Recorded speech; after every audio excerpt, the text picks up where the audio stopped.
Students, how are you? बच्चे, आज जो मैं वीडियो बनाने के लिए जा रही हूँ वो मैं कक्षा 5 यानी कि 5th स्टैंडर्ड। वीडियो बनाने से पहले मैं आप लोगों से एक बात बताना चाहती हूँ कि कभी कभी ऐसा होता है और हम लोग भी ऐसा सोचते हैं कि जो गांव में रहते हैं वो देहाती होंगे, गंवार होंगे, अनपढ़ होंगे। जो शहर में रहते हैं वो शहरी बाबू होंगे, शहर का मजा लेते रहे होंगे, काफ़ी एडवांस होंगे, काफ़ी उच्च तरीके से सोचते होंगे। पर ऐसा कुछ भी नहीं है। ऐसा सोचना चाहिए कि जो गांव में रहते हैं वो भी सुखी हैं और जो शहर में रहते हैं वो भी सुखी हैं। ऐसा सोचते हैं कभी कभी जो गांव में रहते हैं वो खेतों का मज़ा ले रहे हैं, वो नदी का मज़ा ले रहे होंगे, वो तालाबों का मज़ा ले रहे होंगे, वो इधर उधर घूमते होंगे, देशी हवा उन्हें मिलता होगा। गांव वाले सोचते हैं शहर के बारे में, शहर वाले बहुत ही एडवांस होंगे, तो ये होगा तो वो होगा। तो ऐसा बिल्कुल नहीं है। जो गांव में रहते हैं उसे अपने गांव पे विश्वास रखना चाहिए, अपने ऊपर भरोसा रखना चाहिए। और जो शहर में रहते हैं, जो जहाँ है वहीं पे सुखी हैं। तो बच्चे, आज जो हम कहानी पढ़ने के लिए जा रहे हैं तो इसी के ऊपर आधारित है। कहानी पढ़िएगा तो बहुत ही आपको हंसी आएगा और बहुत ही आप कहानी का आनंद लीजिएगा। तो चलिए देखते हैं आज हम कौन सी कहानी पढ़ने के लिए जा रहे हैं। देखिए, पाठ 8 कहानी जो मैं पढ़ने के लिए जा रही हूँ, अध्याय जो आज पढ़ेंगे बच्चे वो पाठ 8 से। और कहानी का शीर्षक है देहाती चूहा और शहरी चूहा। इससे पहले मैं आपको बताई देहाती चूहा और शहरी चूहा। तो चलिए शुरू करते हैं। एक छोटा सा चूहा देहात में रहता था। उस बेचारे जीव के लिए जीना सरल ना था। उसे भुट्टे, जौ, बीज के लिए, अपने खाने के लिए काफ़ी भाग दौड़ करनी पड़ती थी। इन्हें वह अपने भंडार में सर्दियों के लिए दबा कर रखता था। वो चूहा जो था सो खाना को दाना वाना कहीं से चुन चुन के लाता था, उसे वह अपने भंडार में सर्दियों के लिए दबा कर रखता था।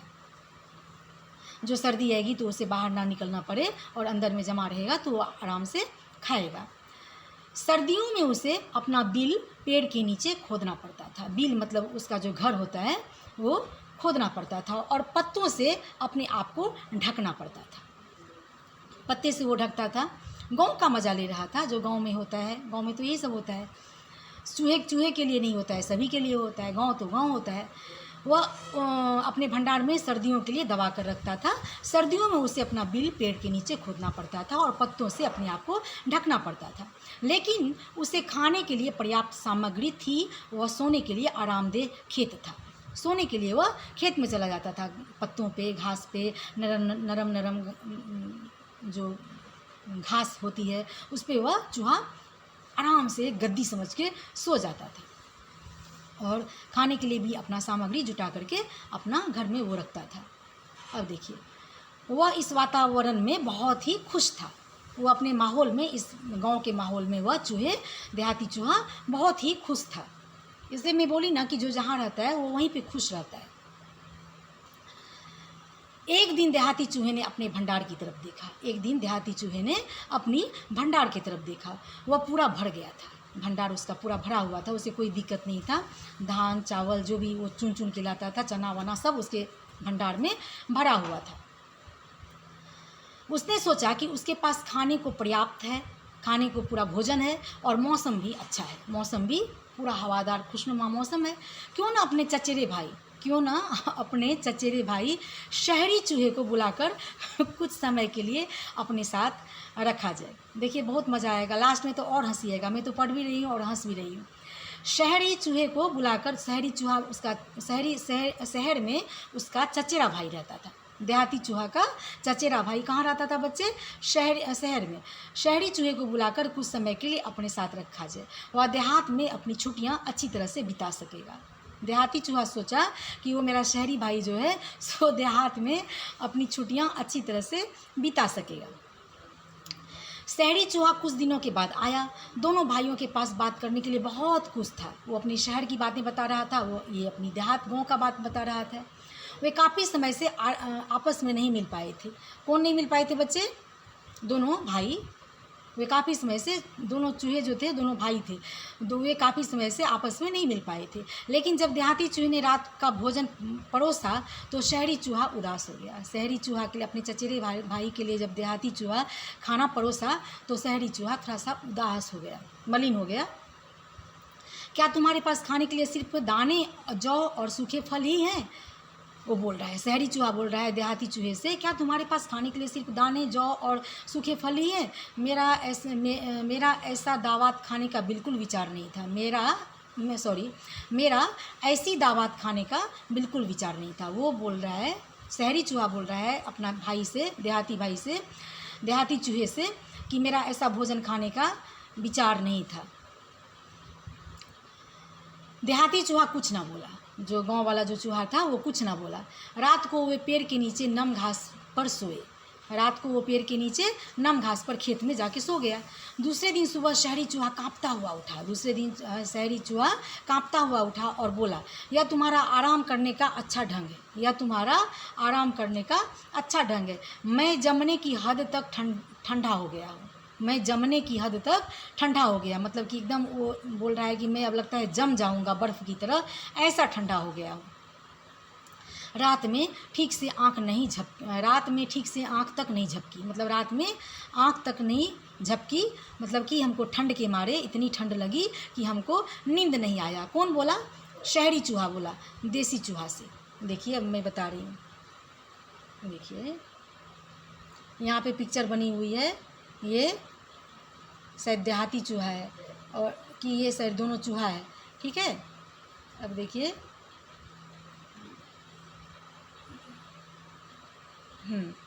देखिए ये शहरी चूहा है, क्योंकि ये टोप लगाया है अपने सर के ऊपर, टाई भी पहना है, देख रहे हैं ना। इससे हम पता कर सकते हैं कि ये शहरी चूहा है। और हमारी देसी चूहा देखो ये है, अपना कुछ टाई वाई नहीं लगाया है, कुछ टोपी ओपी नहीं पहना है, अपने भंडार में अन्न भर के रखा है, चावल, जौ, वो जो भुट्टा का जो दाना होता है, मकई का जो दाना होता है, वो सब वो भर के रखा है। इसको देख कर के लगता है देसी है, और ये टोपी पहन के रखा है तो लगता है वो शहरी बाबू है। टाई भी लगाया है, देख रहे हैं, टाई भी लगाया है, ठीक है। देहाती चूहे ने कहा मुझे खेद है। किसने बोला? देहाती ने शहरी से बोला मुझे खेद है। लेकिन शहरी चूहे ने बात को उदारता से लिया और कहा, अफसोस मत करो भाई, आओ और मेरा शहर देखो। अब शहरी बोलता है देहाती को, अफसोस मत करो, दुखी मत हो, आओ और मेरा शहर देखो। तुम देखोगे कि यहाँ और वहाँ में क्या अंतर है, तुम देखोगे कि यहाँ और वहाँ में क्या अंतर है। हम अच्छा खाएंगे पिएंगे, मेरे पास बड़ी आरामदेह व्हील है जहाँ हम सोएंगे, मेरे साथ आओ और शहरी जीवन का मजा लो। शहर के बारे में वो इतना खाने पीने का लालच दिया, मैं यहाँ रहता हूँ, मैं वहाँ रहता हूँ, सोफे पे सोता हूँ, ये सोता हूँ, तुम्हारा तो खेत है, हमारा वो देखोगे तो तुमको भी मज़ा आएगा, खाने पीने का बहुत सुंदर साधन है। देहाती चूहा बेचारा सीधा साधा था, वो मान गया। देहाती चूहा मान गया। दोनों शहर की ओर चले, दोनों चूहे शहर की तरफ चल पड़े। उन्हें घर पहुंचने में रात काफ़ी देर हो गई थी। उस दिन उन्होंने बड़ा अच्छा भोजन किया। मेज़ अच्छी खाने वाली चीज़ों से भरी थी। मेज़ के चारों तरफ लाल लाल मखमल के गद्दे लगे हुए थे और सब कुछ आरामदायक था। शहरी चूहे ने उसे बैठने के लिए आमंत्रित किया और कहा, मैं तुम्हारे खाने की बढ़िया वस्तुएं लाता हूँ। उसने पनीर और रोटी का छोटा टुकड़ा, सलाद, केक, अखरोट आदि देहाती चूहे को दिए। देहाती चूहा के पास तो गांव में वो मकई का भुट्टा था, चावल था, जो गांव सब में होता है, वो अपने भंडार में भर के रखा था। और ये जो है तो अपना ये एकदम केक, मक्खन लगी रोटी, सलाद, केक, अखरोट आदि देहाती चूहे को दिए। देहाती चूहे ने खाते हुए अपने भाई के शहरी जीवन को सराहा। देहाती चूहे ने भोजन करते करते अच्छी चीज़ें खा रहा है शहर में आकर, तो अपने शहरी भाई के जीवन को बहुत सहारा, बहुत तारीफ़ किया, जो तुम बहुत अच्छे से रहते हो। देखिए यहाँ पे शहरी चूहे का ये घर है, यहाँ पे टेलीविज़न भी है, यहाँ पे पलंग है, यहाँ पे उसका खाना उना, मेज़ पे खाना उना लगा है, तो खूब अपना दोनों भाई ऐश कर रहा है। अब देखिए, अभी दोनों चूहों ने कुछ ही टुकड़े खाए थे कि दरवाज़ा खुला और घर का मालिक अंदर घुस गया। दरवाज़ा खुला और घर का मालिक अंदर घुस गया। दोनों चूहे नीचे कूद गए और डर कर मेज के नीचे छिप गए। शहर के जो चूहे रहते हैं तो थोड़ा उनका अपना कोई घर थोड़े होता है, वो तो लोगों के घर में रहते हैं। लोगों अच्छे अच्छे लोगों को घर में घुस के वहाँ पे तो वो रंग बिरंग की चीज़ खाते हैं। आप कुछ रख दीजिए रात में तो वो लेकर के चले जाएंगे। जहाँ पे हम लोग सोते हैं उसके नीचे, कहीं भी पलंग के नीचे जाके सो जाते हैं, तो उसे तो कोई चीज़ की दिक्कत नहीं होती है। मालिक अंदर घुस गया। दोनों चूहे नीचे कूद गए। मालिक अंदर जैसे ही घुसा, दोनों चूहे नीचे कूद गए और डर कर मेज के नीचे छिप गए। देहाती चूहा काँप रहा था। देहाती चूहा डर के मारे, सीधा था ना वो, देहाती चूहा डर के मारे पूरा काँप रहा था। उसने किसी को कहते सुना, इस मेज पर कौन था? देहाती चूहा ने सुना अपने उसके मालिक का आवाज़, शहरी चूहे के मालिक का आवाज़, इस मेज पर कौन था? फिर किसी ने दोबारा दरवाज़ा खोला और 3 चिंघाड़ते हुए सूंघते हुए कुत्तों को अंदर घुसा दिया। फिर किसी ने दरवाज़ा दोबारा खोला और 3 चिंघाड़ते हुए सूंघते हुए कुत्तों को अंदर घुसा दिया। अब आपको पता है कि कुत्ता तो चूहे को छोड़ेगा नहीं, कुत्ता तो चूहे को मारकर खा जाता है। ओह मेरे भगवान, कौन बोला? देहाती चूहा बोला, ओह मेरे भगवान। देहाती चूहे ने शहरी चूहे के साथ कमरे के चारों तरफ भाग कर जान बचाते हुए कहा, जहाँ कहीं भी वह छिपने की कोशिश करते, कुत्ते सूंघ लेते और उनकी तरफ बढ़ते। जहाँ कहीं भी वह छिपने की कोशिश करते तो कुत्ते आते, सूंघते और उसकी तरफ बढ़ते। अंत में चूहों को एक छोटा सा छेद मिल गया। अंत में दोनों भाई को एक छोटा सा छेद मिल गया, जहाँ वे आराम से घुसकर बचाव कर सकते थे। वे बैठे बैठे घबरा रहे थे, क्योंकि जब भी उन्होंने भागने के लिए सिर बाहर निकाला, कोई न कोई कुत्ता फिर भौंक जाता। कुत्ते तो चूहे जहाँ रहते हैं उसे वो सूंघ करके पता कर लेते हैं कि चूहा कहाँ है और मार कर वो खा जाते हैं। तो दोनों चूहे घबरा गए थे। देहाती चूहा तो और डर के मारे घबरा गया था। वो लोग मुंह बाहर निकालता था, देखता था कुत्ता खड़ा है, मुझे खा जाएगा। घंटों बाद जब कुत्ते और लोगों ने कमरे को छोड़ दिया, जब बहुत देर हो गया, बहुत घंटा बीत गया, तब कुत्ते और लोगों ने कमरे को छोड़ दिया तो देहाती चूहा सहमा। देहाती चूहा में थोड़ा भरोसा हुआ देहाती चूहा को। देहाती चूहा थोड़ा सहम गया, सूंघता बाहर आया। वह अब भी काँप रहा था। वो बिल से बाहर आया और वो अब भी काँप रहा था। काफ़ी देर छेद में रहने के कारण वह अकड़ गया था। कौन अकड़ गया था? गांव से जो चूहा आया था वो पूरा अकड़ गया था।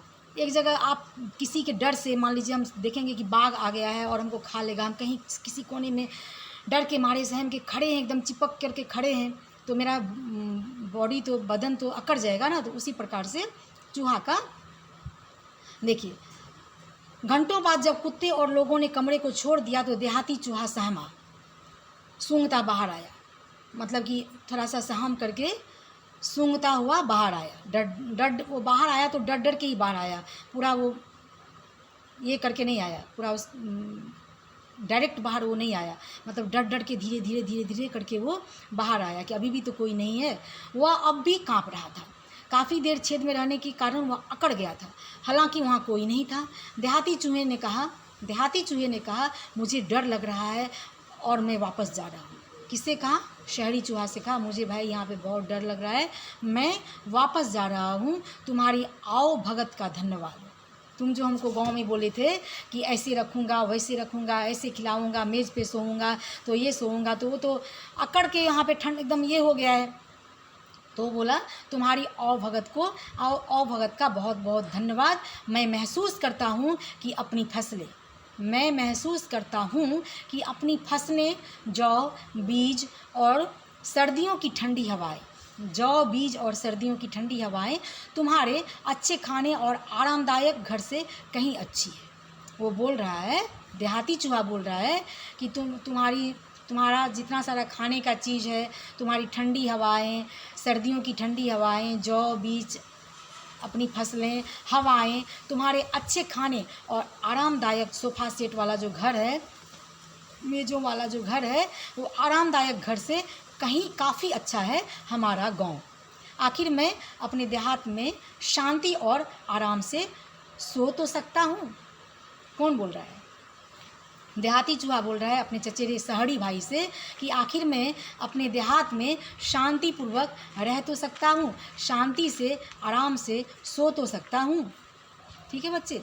तो इसलिए कहते हैं ना कि जो दूर का ढोल बहुत सुहावन होता है ना, जो दूर में आपको हमको दिखता है कि अरे वो तो ये है, वो तो वो है, वो बहुत सुहावन दिखता है। जब हम उसके पास जाते हैं, जब हम उसके नज़दीक जाते हैं, तब मुझे उसके आवभगत का पता चलता है कि ये कैसा है, और इससे तो कहीं कितना कुछ आगे, कितना ज़्यादा हम हैं और कितने ज़्यादा शांति से हम रह रहे हैं। तभी हम अपने बारे में सोचते हैं, तब तक हम नहीं सोचते हैं जब तक हम उसके पास तक नहीं जाते हैं। तो बच्चे, आज के लिए बस इतना ही। अब देखिए थोड़ा शब्दार्थ देख लेते हैं, थोड़ा इसको बड़ा करते हैं। सरल मतलब आसान, भागदौड़ मतलब व्यस्त, देहाती मतलब गांव वाला, अफसोस मतलब पछतावा, आमंत्रित मतलब बुलाना, आरामदायक मतलब सुविधाजनक। आप बच्चे इसे नोट कर लीजिएगा। जहाँ कहीं भी आपको लगे कि मैं मैडम से पूछूं, कुछ सवाल कुछ करूं, तो आप मुझे कांटेक्ट करके पूछ सकते हैं। बाकी के प्रश्न उत्तर मैं हल करके भेजूंगी, और आप भी कर सकते हैं। आप तभी करेंगे जब आप कहानी को अच्छी तरीके से पढ़ेंगे, समझेंगे, उसके अंदर में जाएंगे। आप लोग कहानी तो पढ़ते नहीं हो, तो आप करेंगे प्रश्न उत्तर, आपका कुछ एक लाइन आप प्रश्न उत्तर नहीं लिख सकते, लेकिन लिखेंगे बिना कहानी को पढ़े हुए। तो इसलिए कहानी पढ़ना बहुत ही ज़रूरी है। कहानी पढ़ने से आप ये हो सकता है, आपका ये फ़ायदा होगा कि बीच के जो प्रश्न पाठ के अंतर्गत का जो प्रश्न उत्तर एग्ज़ाम में, परीक्षा में दिया जाता है, वो आप आसानी से कर सकते हैं। तो इसके लिए बहुत बहुत धन्यवाद। Thank you.